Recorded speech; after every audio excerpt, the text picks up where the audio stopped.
Hello guys, good morning. Paano mag-add ng contact sa ating Facebook? Kailangan pa-updated ang ating mga contact sa ating Facebook para once na ma-hack o kaya mag-lock ang inyong mga Facebook account, madali nyo po ito mara-recover gamit po ang ating mga contact na nilagay sa Facebook. Kung hindi na po updated yung mga nakalagay na contact sa inyong Facebook, mag-add na po tayo ng panibago, then i-delete po natin yung lumang contact na nakalagay sa Facebook. Ganito lang po mag-add ng ating contact sa ating Facebook. Kailangan guys, laging updated ang inyong mga contact info o kaya yung email. Kasi dyan po mag-send ng code si Facebook once na nalock ang inyong mga Facebook account o kaya na-hack po ang inyong Facebook account. Kailangan po updated ang inyong mga contact info para madali nyo po ma-recover ang inyong mga Facebook. Para mag-update, punta lang tayo sa ating Facebook. Pasensya na kayo guys ha, mamalat pa yung boses ko. Sinisipon kasi ako guys. Click 3 lines. Scroll up.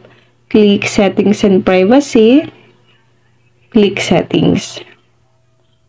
May makikita kayo dito na Meta Account Center. Yung iba guys, nasa baba yung Meta Account Center. Then yung iba nasa taas. Ngayon, click nyo lang po ang personal details. Click personal details. May makikita kayo dito na contact info, then birthday. So, click natin itong arrow sa contact info. Meron ditong email, then yung phone number. Click natin ang add new contact.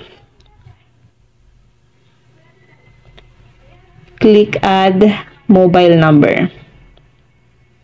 Dito guys, ilalagay nyo lang po dito ang inyong mobile number.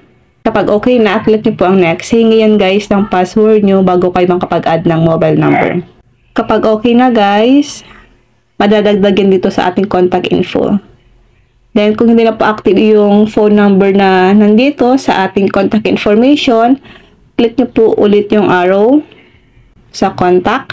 Then click nyo po ang delete number. Ganun lang guys ang gagawin nyo once na hindi na po active ang inyong mga mobile number sa inyong Facebook. Napakahalaga po na kailangan updated ang mobile number natin or yung email para once na ma-hack man po or mag-lock ang inyong Facebook, madali nyo po itong ma-recover.